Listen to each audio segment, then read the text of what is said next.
Hello students and all the viewers, welcome to the my educational channel। आज के video में मैं class 11th के मैथ्स का सेट थ्योरी स्टार्ट करने जा रहा हूँ।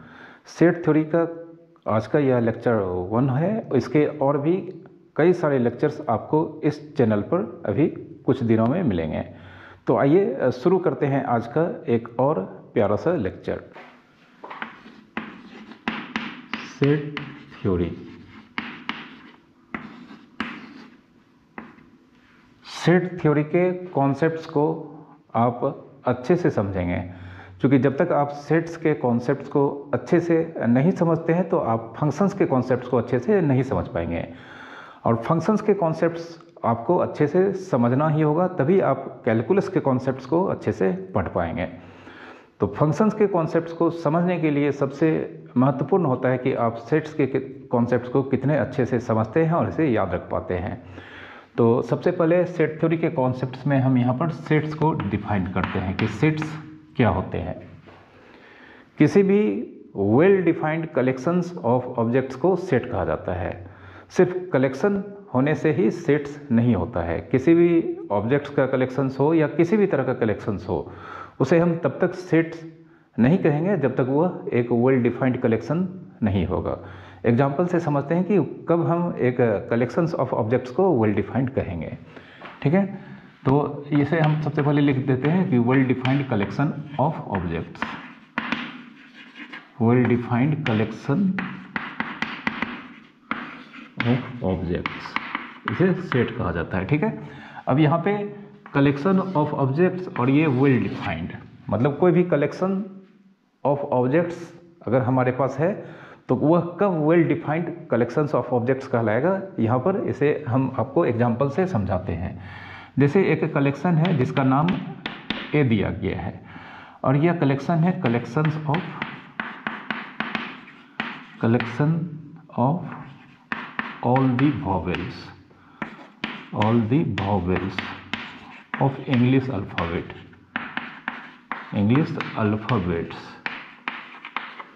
ठीक है, अब यहाँ पर इंग्लिश के अल्फ़ाबेट्स के बारे में अगर हम आपको कहते तब भी वह वेल डिफाइंड होता, लेकिन यहाँ पे collections of all the vowels, और यह वॉवेल्स किसका है? इंग्लिश अल्फ़ाबेट्स का।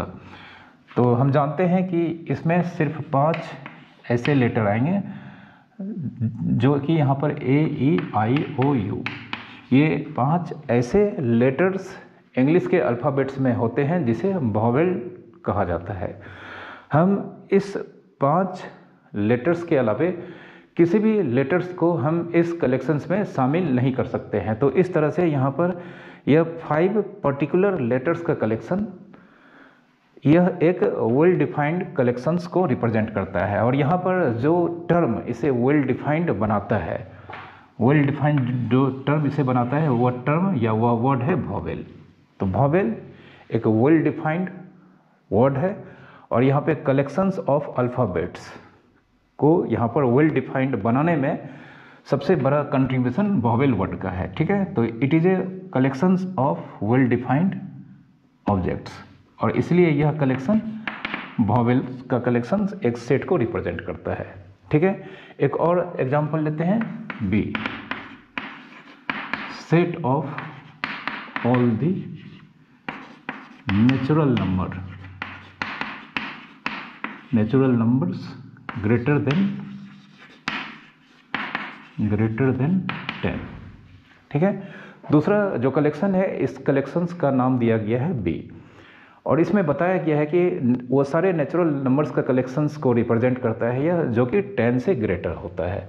तो 10 से ग्रेटर जो नेचुरल नंबर होता है वह 11 होगा सबसे पहला नंबर, उसके बाद 12, 13, 14, और यह एंडलेसली मतलब ख़त्म नहीं होगा, मतलब 11, 12, 13, 14 इस तरह से यह आगे इन्फिनाइट तक इसमें कलेक्शंस ऑफ नंबर्स होगा।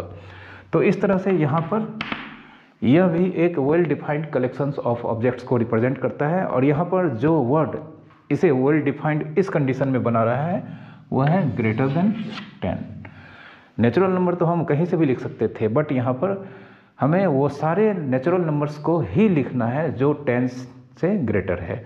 तो 10 से ग्रेटर हमें सारे नेचुरल नंबर्स को लिखना होगा, तो वह नेचुरल नंबर यहाँ पर 11 से स्टार्ट होगा इस कलेक्शंस में, ठीक है।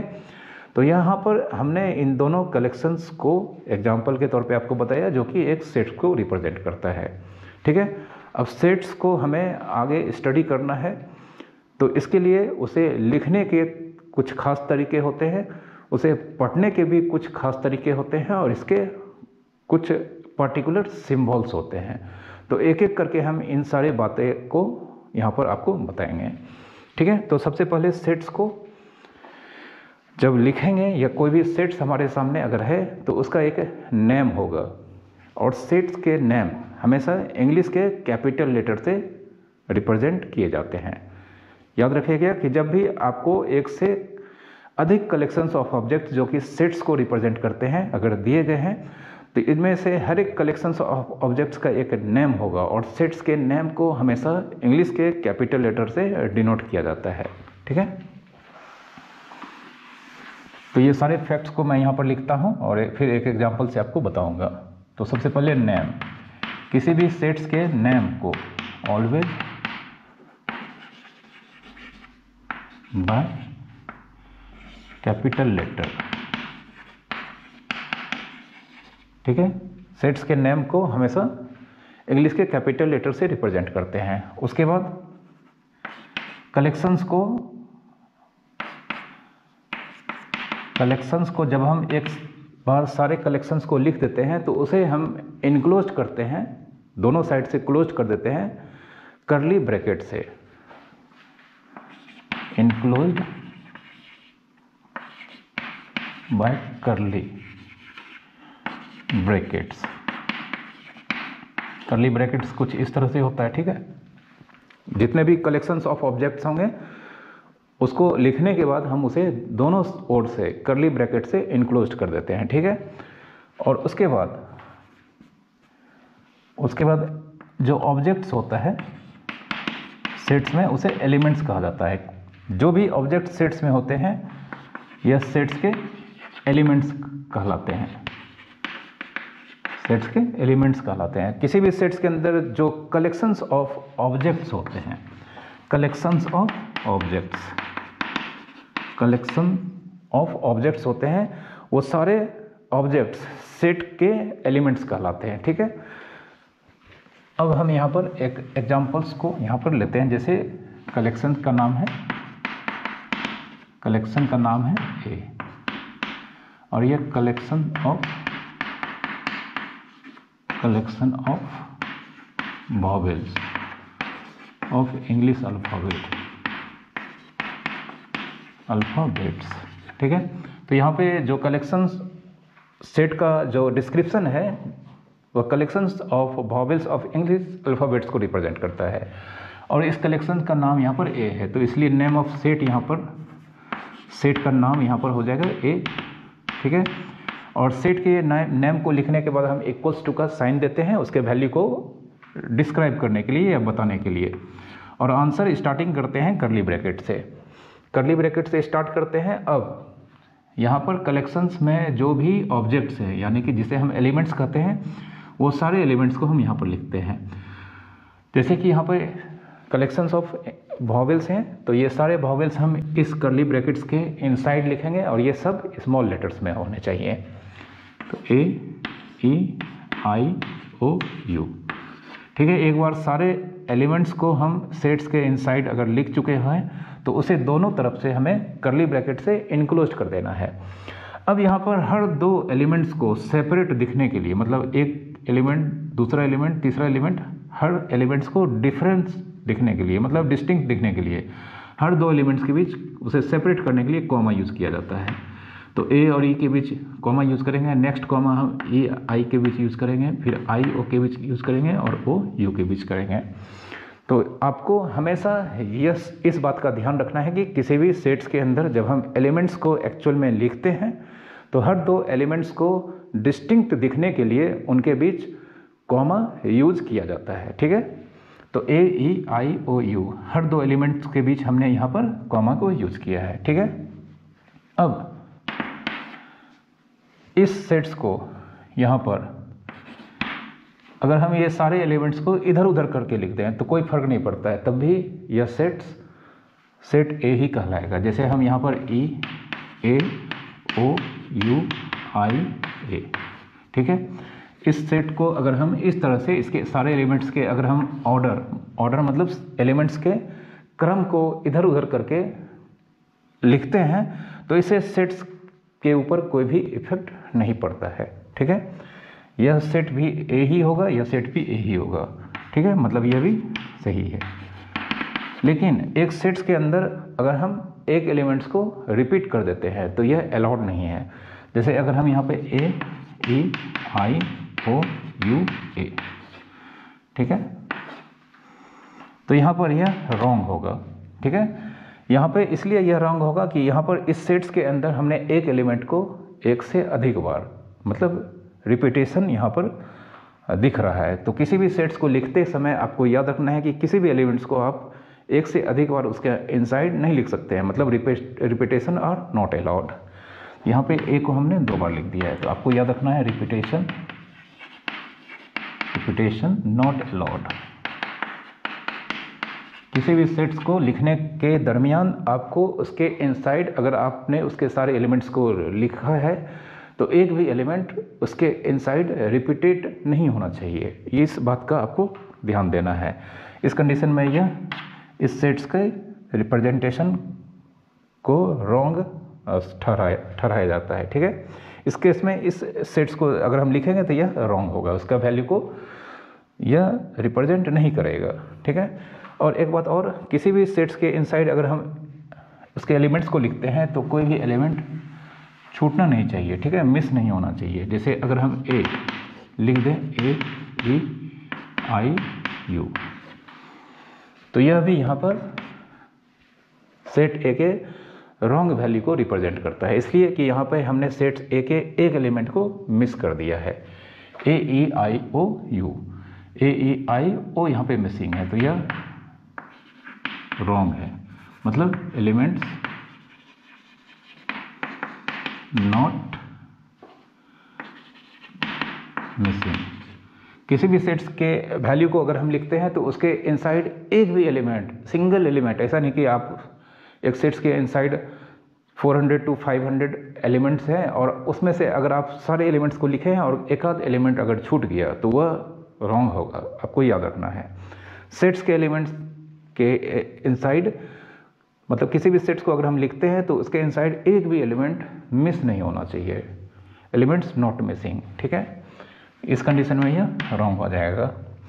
तो आपको क्या याद रखना है कि जब भी एक सेट्स को आप लिखते हैं तो सबसे पहले उसका एक नेम होगा और यह नेम उसके कैपिटल लेटर से स्टार्ट होगा। उसके बाद हम उस कैपिटल लेटर्स को लिखने के बाद इक्वल्स टू का साइन देंगे और उसके सारे एलिमेंट्स को हम लिखने के बाद दोनों ओर से, लेफ्ट एंड से राइट एंड से कर्ली ब्रैकेट से उसे इनक्लोज कर देंगे और हर 2 एलिमेंट्स को सेट्स के अंदर अगर आपने एलिमेंट्स को लिखा है तो हर 2 एलिमेंट्स को डिफरेंट दिखने के लिए उन दोनों के बीच हम कॉमा यूज़ करके उसे सेपरेट करेंगे, ठीक है। और सेट्स के इनसाइड किसी भी एलिमेंट्स को आप रिपीटेड टाइम्स नहीं लिख सकते हैं, मतलब किसी भी एलिमेंट को आप रिपीट करके नहीं लिख सकते हैं। कोई भी एलिमेंट छूटना नहीं चाहिए, मिस नहीं होना चाहिए, इन बातों का आपको ध्यान रखना है, ठीक है। आइए अभी हम और कुछ एक्सप्लेनेशन करके आपको और भी नए नए टर्म्स को आपको बताते हैं।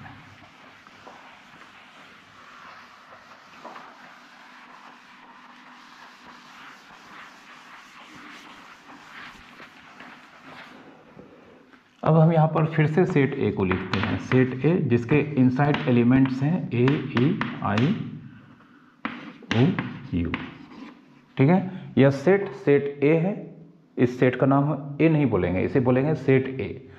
सेट ए है और इसके इनसाइड 5 एलिमेंट्स हैं।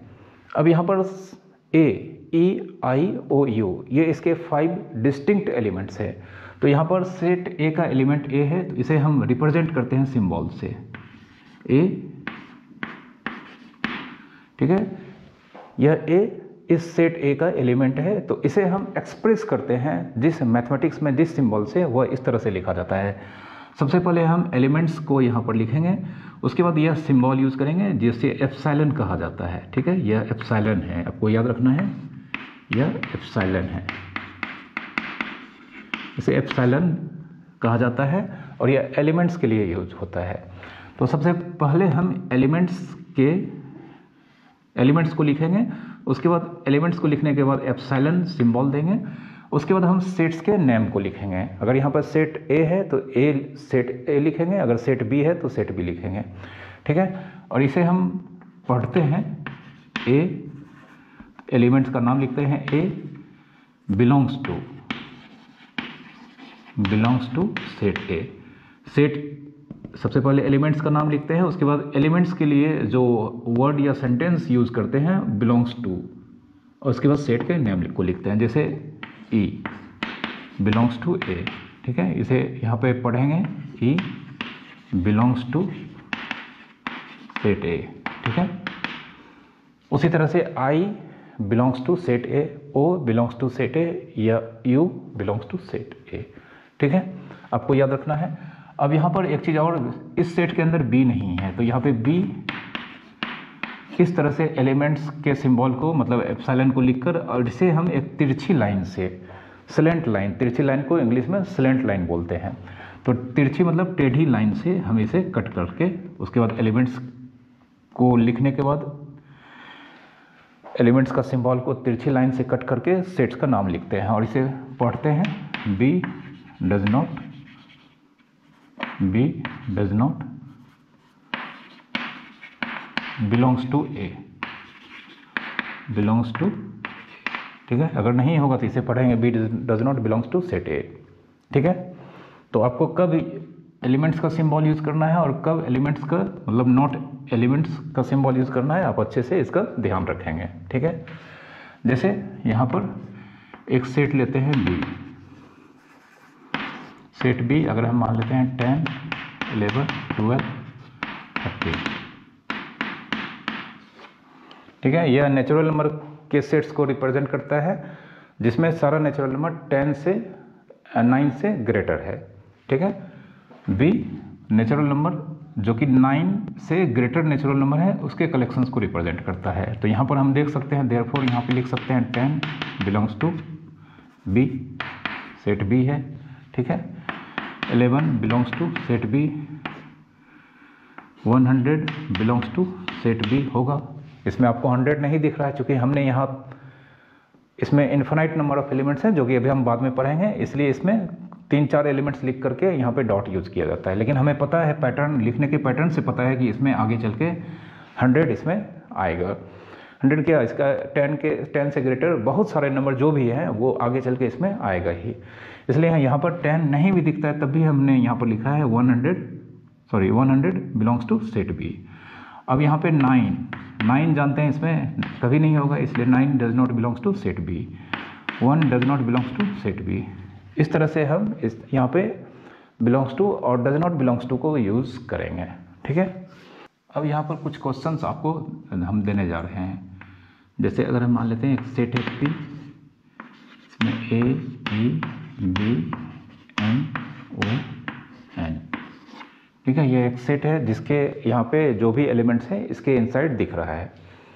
अब हमें यहाँ पर सिंबल यूज़ करना है, या तो एलिमेंट और डज नॉट बिलोंग्स टू और डज नॉट बिलोंग्स टू यहाँ पर यूज़ करना है।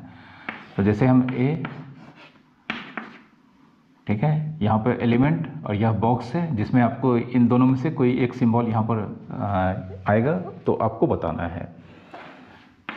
बी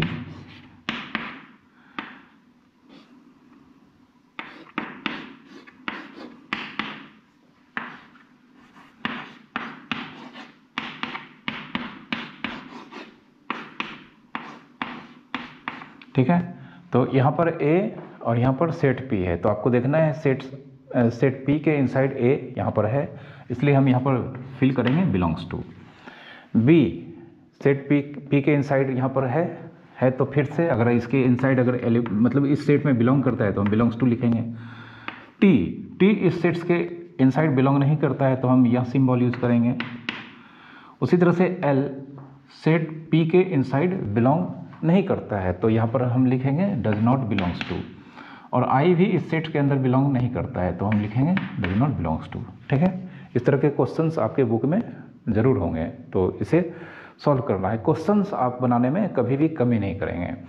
आपको जहाँ से भी क्वेश्चन मिलता है, जिस भी रिसोर्स से, चाहे वो आपके सिलेबस का टेक्स्ट बुक हो या कहीं भी आपको क्वेश्चंस मिलता है सेट के रिलेटेड, तो आप उसे जितना सॉल्व करेंगे आपको इसके कॉन्सेप्ट्स उतने ही अच्छे से आपको समझ में आएगा, और साथ ही साथ यह लंबे समय तक आपको याद भी रहेगा।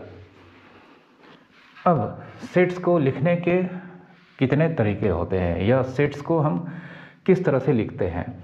किसी भी सेट्स को मतलब किसी भी well defined collections of objects को लिखने के दो तरीके होते हैं। एक ही सेट्स को लिखने के दो तरीके होते हैं। ठीक है, representation of set, representation of set.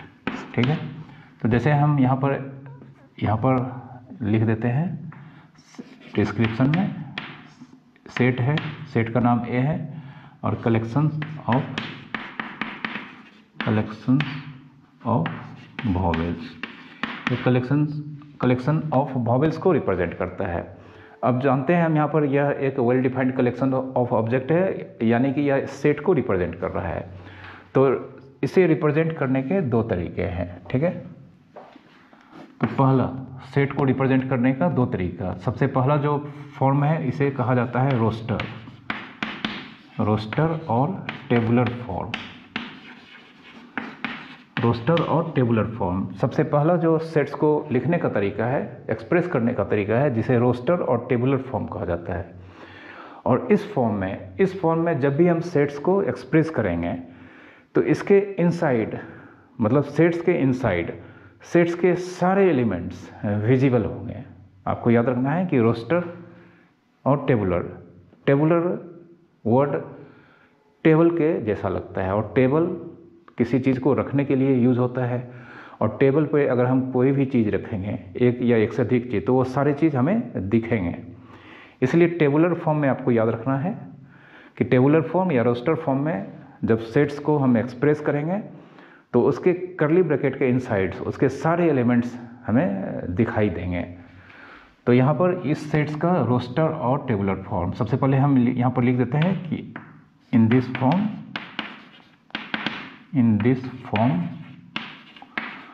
all the elements inside the set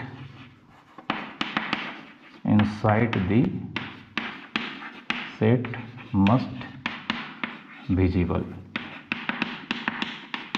ठीक है, इस केस में सेट्स के अंदर जो भी एलिमेंट्स होंगे वो एग्जैक्टली सारे के सारे दिखेंगे।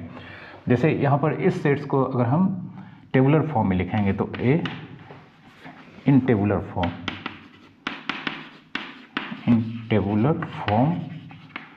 Set A. Collections of vowel हैं तो सारे वॉवेल्स को यहाँ पे लिखना है, और हर दो वॉवेल्स को डिफरेंट दिखने के लिए, यहाँ पर सेपरेट दिखने के लिए कॉमा का यूज़ करना है। तो यह सेट ए का कौन सा फॉर्म हो गया, टेबुलर या रोस्टर फॉर्म। ठीक है, याद रखना है टेबुलर मतलब टेबल, और टेबल पे जितने भी चीज़ हम रखेंगे वो सारे के सारे चीज़ दिखेंगे। तो रोस्टर फॉर्म या टेबुलर फॉर्म में सेट्स के अंदर जितने भी एलिमेंट्स हैं वो सारे एलिमेंट्स विजिबल होंगे। ठीक है, कुछ केसेस में विजिबल नहीं होते, बट हम उसे महसूस कर सकते हैं। ठीक है, ये भी हम देखेंगे, आपको बताएंगे, बट यहाँ पर हमने एक एग्जाम्पल दिया है। ठीक है, दूसरा फॉर्म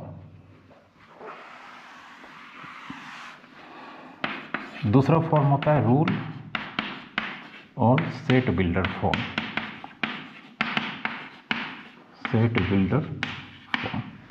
दूसरे फॉर्म को रूल और सेट बिल्डर फॉर्म कहा जाता है। इस फॉर्म में जब हम किसी भी सेट्स को एक्सप्रेस करेंगे तो उसके इनसाइड कोई भी एलिमेंट विजिबल नहीं होगा, बल्कि उस सेट्स के इनसाइड जितने भी एलिमेंट्स होंगे वो सारे एलिमेंट्स को हम एक वेरिएबल के थ्रू एक्सप्रेस करेंगे, और वो वेरिएबल्स को हम सेट्स के इनसाइड जो भी एलिमेंट्स हैं उसके प्रॉपर्टीज़ को एक्सप्लेन करके बताएंगे। ठीक है, यहाँ पे रूल का मतलब आप जानते हैं कि रूल जो भी बनाया जाता है वह सिर्फ फील किया जा सकता है, रूल दिखाई नहीं देता है।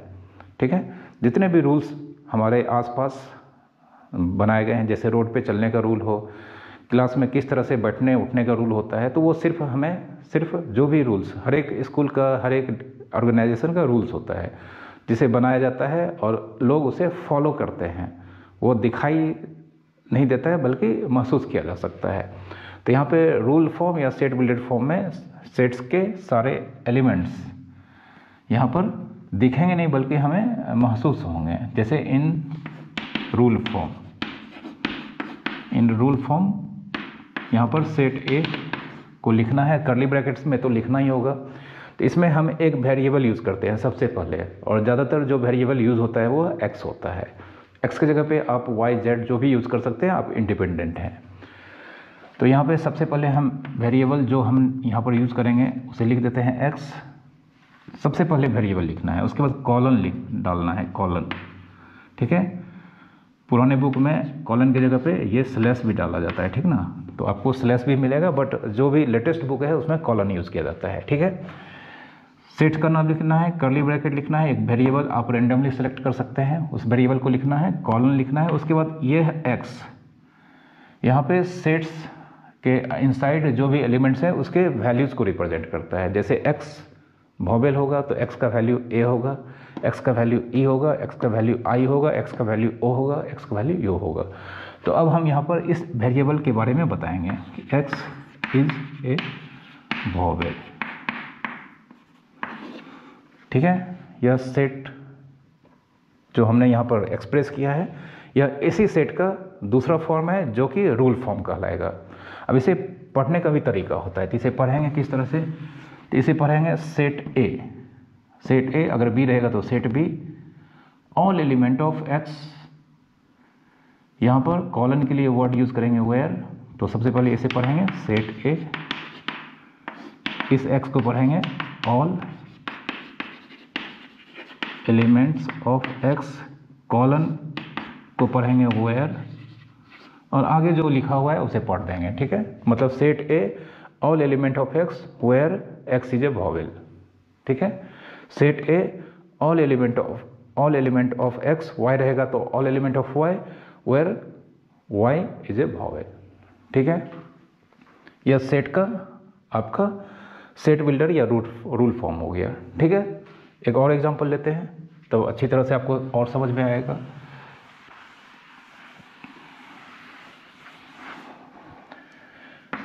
जैसे एक एग्जांपल लेते हैं, P ऑल दी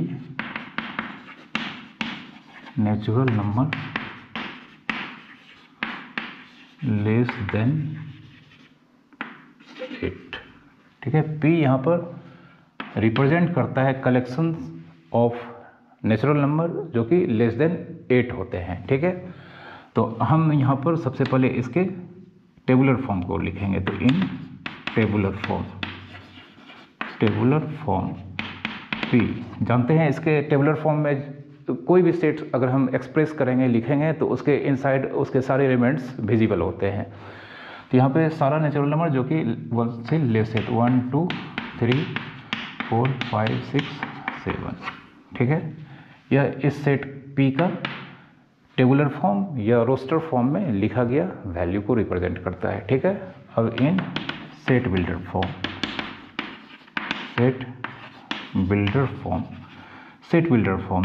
फॉर्म में हम सबसे पहले डिसाइड करेंगे कि हमें एक वेरिएबल लेना है। तो इस बार y लेते हैं, y, उसके बाद कॉलम y इज जो भी यहाँ पर है प्रॉपर्टी वो सब यहाँ पर लिख देना है। तो y is natural number, y is a natural number less than 8, ये इसका डिस्क्रिप्शन हो गया।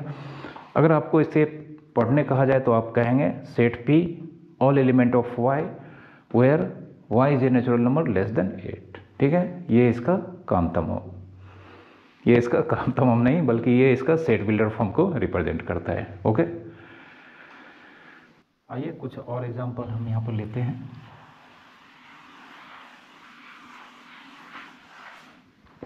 जैसे हमारे पास एक यहाँ पर ठीक है। इसका कुछ डिस्क्रिप्शन है इस तरह से, एक्स स्क्वायर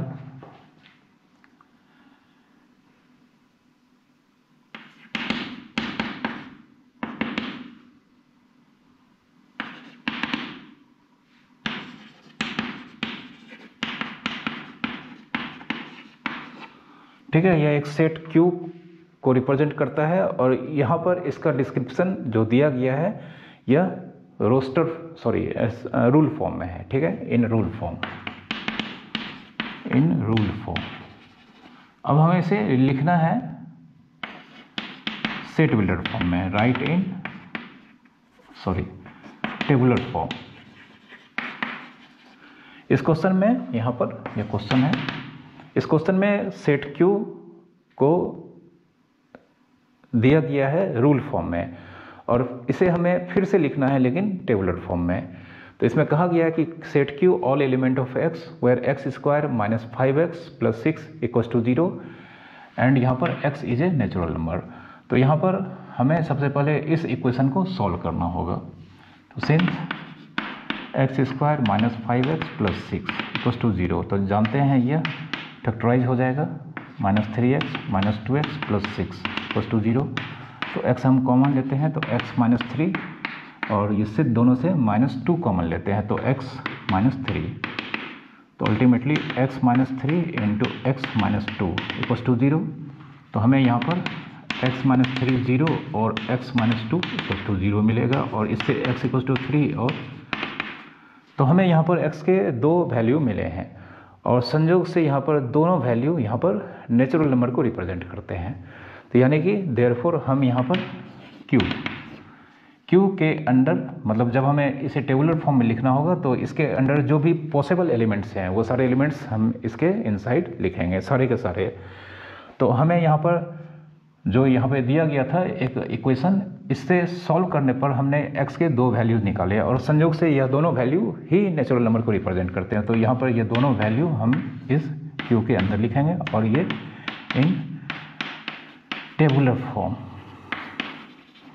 ठीक है, ये टेबुलर फॉर्म में इसका आंसर हुआ, ठीक है। इस तरह के क्वेश्चंस आपके बुक जो आपको दिए गए होंगे उसके अंडर, सेट्स के अंडर जो पहला एक्सरसाइज होगा उसमें भरे हुए होंगे, तो आप इस तरह के क्वेश्चंस को सॉल्व करेंगे, ठीक है। तो आज के इस लेक्चर को हम यहीं पर समाप्त करते हैं। उम्मीद करता हूं कि आपको सारे फैक्ट्स समझ में आए होंगे। वीडियो अगर अच्छा लगा होगा तो प्लीज़ आप इसे लाइक कर दें और चैनल को अगर आपने सब्सक्राइब नहीं किया है, बहुत सारे लोग ऐसे हैं जो कि हमारे वीडियोज़ को देखते हैं बट चैनल को अभी तक सब्सक्राइब नहीं कर पाए हैं, तो प्लीज़ आप चैनल को सब्सक्राइब कर लें और इसे शेयर ज़रूर करें। Thank you very much for watching.